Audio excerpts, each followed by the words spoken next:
बीते दिन दिल्ली के द्वारका जिले के जाफरपुर कला थाना इलाके में एक बिहारी युवक को गोली मारकर एक पुलिसकर्मी ने हत्या कर दी। उस युवक की कसूर बस इतना ही था कि वो बिहार का रहने वाला था और बिहारी भाषा में बात कर रहा था, जिसके बाद दिल्ली में रह रहे कई ऐसे दिग्गज बिहारी जिनके आत्मसम्मान को ठेस पहुंचा है और वो पीड़ित परिवार से मिलने आए हैं। हम बात कर लेते हैं। क्या नाम हुआ? प्रवीण झा नाम हुआ। क्या कहेंगे, जिस तरीके से बिहारी होना और बिहारी भाषा में बात करना देश की राजधानी में गुनाह है? देखिए, मैं ये मानता हूँ एक ही शब्द जो मैं बिहार का रहने वाला हूँ, सबसे पहला क्वेश्चन उसने किया तुम कहाँ के रहने वाले हो। इस लड़के ने बताया जो मैं बिहार का रहने वाला हूँ और उसी बात पे गोली मारा है, दूसरा कोई बात नहीं है। तो मैं शासन सत्ता सरकार से ये पूछना चाहता हूँ कि भाई केवल बिहारी होने का इसको दंड दिया गया तो आप क्या कहना चाहते हैं? जो हम दिल्ली में रहकर अगर काम करते हैं, मजदूरी करते हैं, प्रवास करते हैं तो बिहारी कैसे हैं? और केवल बिहारी होने का नुकसान ये दिया गया है, ये इसकी भरपाई कौन करेगा? इसके परिवार का भरपाई कौन करेगा? इसके परिवार के लिए कौन देखरेख करेगा? हम लोग सारे समाज के लोग इकट्ठा होकर पूरी दिल्ली से पहुंचेंगे। अभी से जन सैलाब उतरेगा पूरी दिल्ली में। हम इसके लिए प्रदर्शन करेंगे जब तक इसके बच्चों को, इसके परिवार को उचित मुआवजा। और एक मांग और है, वैसे पुलिसकर्मी को फांसी का सजा होना चाहिए, त्वरित कार्रवाई करके फास्ट ट्रैक कोर्ट से ये कार्रवाई करके 45 दिन के अंदर सरकार को तय समय करना चाहिए। जो 45 दिन के अंदर उसको फांसी की सजा तय करना चाहिए, क्योंकि सीना में गोली मारा गया है केवल बिहारी शब्द के नाम पे। क्या कहेंगे, राजधानी में बिहार वासियों का एक अहम योगदान है और उसके बाद इस तरह के वारदात को अंजाम दिया जाता है? देखिए, बिहार के जो बासिंदे हैं वो अगर दिल्ली में ना हो तो दिल्ली भी ना चल पाएगा, एक तो सबसे बड़ी बात है। और रही इस घटना की, तो सबसे पहले मेरा डिमांड है दिल्ली सरकार से जो 1 करोड़ रुपया कम से कम परिवार वाले को मुआवजा दिया जाए, क्योंकि परिवार में इकलौता कमाने वाला बच्चा था ये। दूसरा है, इस पुलिस वाले का पूरा सर्विस रिकॉर्ड चेक करा जाए, क्योंकि ये अपने थाने में या जहाँ भी पोस्टिंग होगा वहाँ पता नहीं क्या क्या बिहारियों पे जुर्म करा होगा, यूपी वालों पे या अन्य राज्यों वालों पे भी जुर्म करा होगा। तो ऐसे अत्याचारी को जल्द से जल्द फास्ट ट्रैक कोर्ट बना के फांसी की सज़ा दिया जाए और सख्त सज़ा दिया जाए और 1 करोड़ रुपया कम से कम मुआवजा दिया जाए। किस तरह अपनी बात रखेंगे? जिस तरह से एक निर्मम हत्या कर दी गई, बस कसूर ये था कि वो बिहार का था, बिहारवासी था। देखिए, मैं तो उसी नजफगढ़ में रहता हूँ, 33 साल हो गया मुझे रहते हुए, और इन पता नहीं 33 साल में हमने कितनी गालियाँ सुनी होंगी और उन गालियों का हमने भरपूर जवाब भी दिया है। मैं उसी क्षेत्र में रह करके वहीं पे अपना जीवन यापन और कार्य क्षेत्र किया हुआ है। आज मैं वहाँ के SHO से मिला हूँ। SHO साहब ने मुझे बताया कि मैं जो भी त्वरित कार्रवाई होगी वो मैं कर रहा हूँ और इसमें कोई कोताही नहीं छोड़ूंगा। लेकिन मैं एक चीज़ कहना चाहूँगा अपने सरकार से भी कि इस पीड़ित परिवार को मुआवजा के साथ साथ इनको नौकरी और इनको घर भी दिया जाए। मैं एक चीज़ और कहना चाहूँगा, अपने समाज के व्यक्तियों से कहना चाहूँगा, जब तक डरोगे तब तक मरोगे। जिस दिन डरना छोड़ दोगे उस दिन मरना छोड़ दोगे। मैं उसी नजफगढ़ में रह करके अपना जीवन यापन करता हूँ और मजाल है किसी का कि मेरे ऊपर आँख भी दिखा दे। जो आँख दिखाने की कोशिश करेगा उसका आँख निकाल के जेब में रखूँगा। मैं इस तरीके से जीवन यापन करता हूँ। तो जब तक आप लोग, हमारे अपने समाज को भी मैं कहता हूँ कि जब तक आप डरना नहीं छोड़ेंगे तब तक आप मरना नहीं छोड़ेंगे। इसलिए मैं अपने सरकार से, मैं अपने केंद्रीय सरकार से भी मैं चाहता हूं कि इस पे त्वरित कार्रवाई करते हुए हेड कांस्टेबल जिसने ऐसा कुकृत्य किया है उसको कड़ी से कड़ी सजा दी जाए और ऐसा एक जो निगेटिव मैसेज जा रहा है समाज के अंदर में वो निगेटिव मैसेज नहीं जाए। हम जो यहाँ पे रहते हैं ना, इस दिल्ली का विकास में हम बिहारियों का बहुत योगदान है। 75% हमारा योगदान है। हम अगर नहीं है यहाँ पे तो ये कूड़ा का घर बन जाएगा। ये हम सफाई से लेकर के अधिकारी तक का पद हम संभाले हुए हैं। ठीक है, लौटेंगे आपके पास। कुछ और लोग हैं, इनसे बात कर लेते हैं। जिस तरह से पुलिसकर्मी ने निर्मम हत्या करी है युवक की, कसूर बस इतना था कि वो बिहार का था और बिहारी भाषा बोल रहा था। ये ऐसा कोई पहली बार तो नहीं हुआ होगा, क्योंकि ये सुर्खियों में आ गया इसलिए जग जाहिर हो गया। लेकिन कई ऐसे मामले हैं जहाँ पर बिहारी बोलकर उसको अपमान किया जाता है। देखिए, लोग की बड़ी संकीर्ण मानसिकता है। सबसे बड़ी बात है कि जो बिहार का व्यक्ति है वो भारत के तरक्की में, भारत के डेवलपमेंट में सबसे ज़्यादा योगदान उसका है। आप जैसे अभी इन्होंने बताया कि मजदूर से लेके बड़े वरिष्ठ अधिकारी तक सब तो बिहार के ही हैं। और हमारा देश है भाई, इस देश के लिए हमने कुर्बानियाँ दी हैं। हम लोग, हमारे पूर्वज शहीद होते आए हैं। हम अपने देश के अंदर में अगर इस तरह से क्षेत्रवाद की भाषा बोल के अगर प्रताड़ित किया जाएगा, मारा जाएगा, तो ये हमारा दुर्भाग्य नहीं है, ये उन लोगों का दुर्भाग्य है जो अपना आने वाले भविष्य को अंधकार में डाल रहे हैं।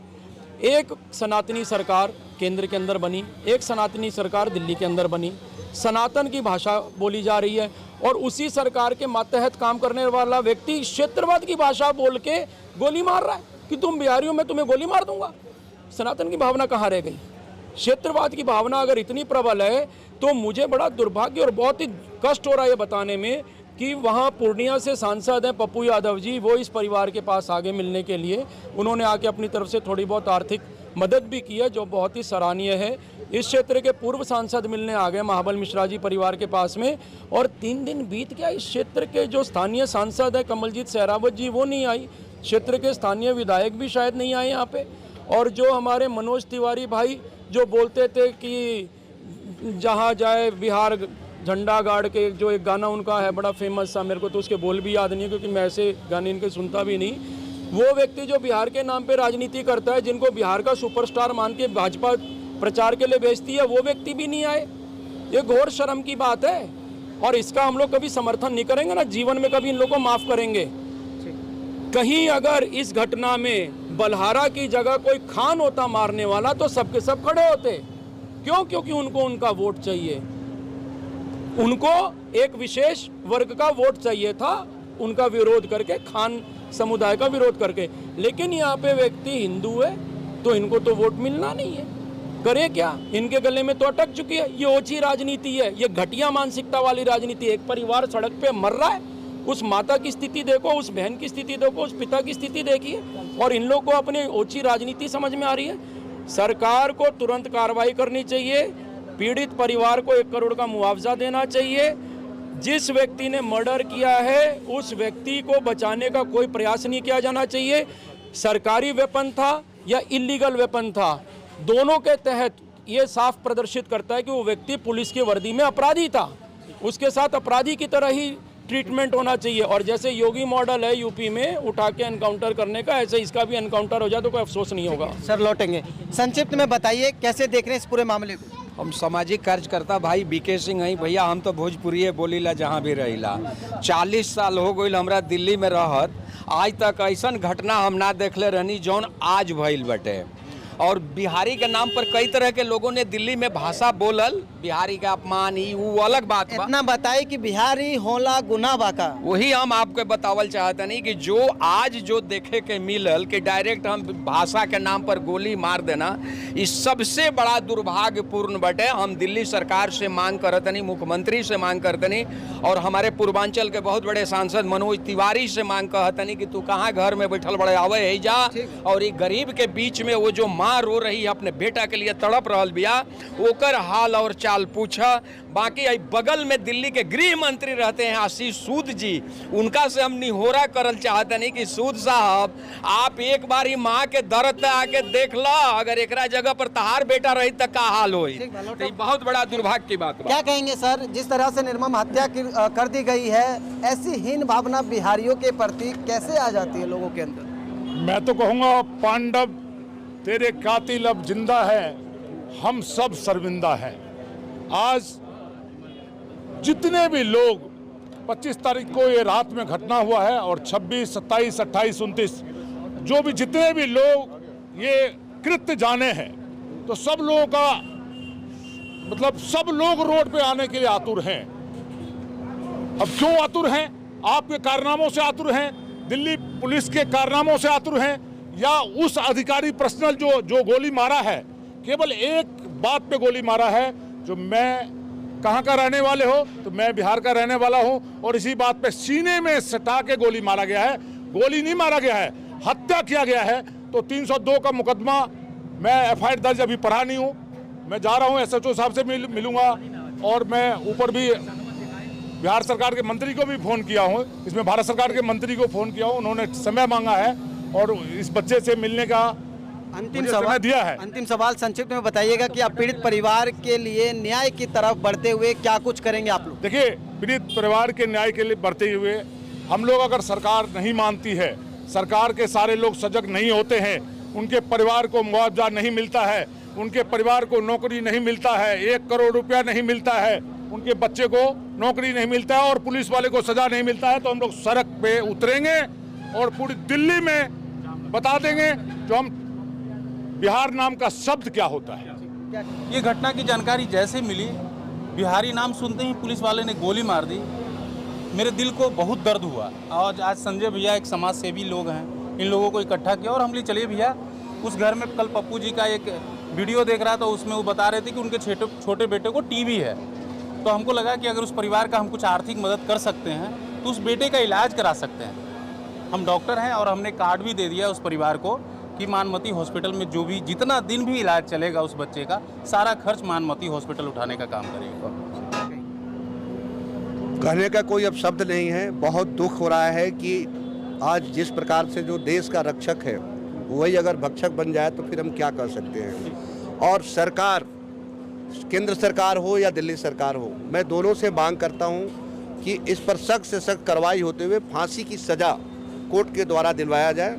और साथ ही साथ इस परिवार को, क्योंकि गरीब परिवार है, कमाने वाला वही व्यक्ति था जिसका इस संसार से नाता ही खत्म हो गया, तो इस परिवार के भरण पोषण के लिए लोग जैसे जिस प्रकार से मांग करें कि 1 करोड़ का होना चाहिए, मैं कहता हूँ कम से कम 5 करोड़ रुपया इसको दिया जाए, जिससे इसका परिवार में ठीक प्रकार से इसकी जो बहन है उसकी शादी भी करनी है।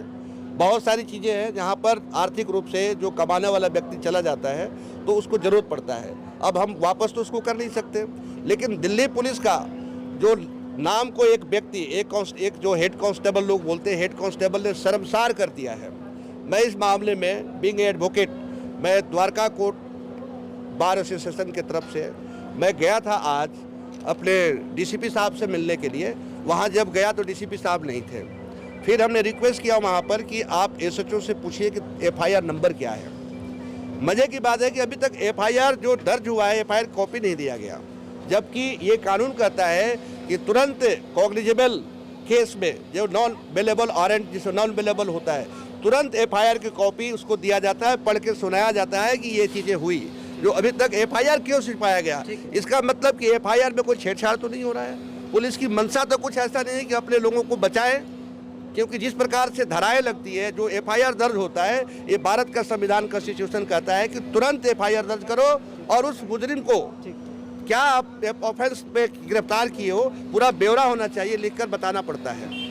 तो सुना आपने, ये जो तमाम लोग थे ये दिल्ली में आए हैं, बिहार से आए हैं, बिहार के लोग थे जिनके आत्मसम्मान को कहीं ना कहीं ठेस पहुंचा है और अब ये पीड़ित परिवार के साथ हैं और न्याय की लगातार मांग कर रहे हैं और एक चेतावनी भी दे रहे हैं सत्ता शासन प्रशासन को कि अगर पीड़ित परिवार को न्याय नहीं मिला तो ये सड़कों पर भी उतर जाएंगे। वीडियो जर्नलिस्ट मनीष के साथ उदय हिंदुस्तानी, पंजाब केसरी, दिल्ली।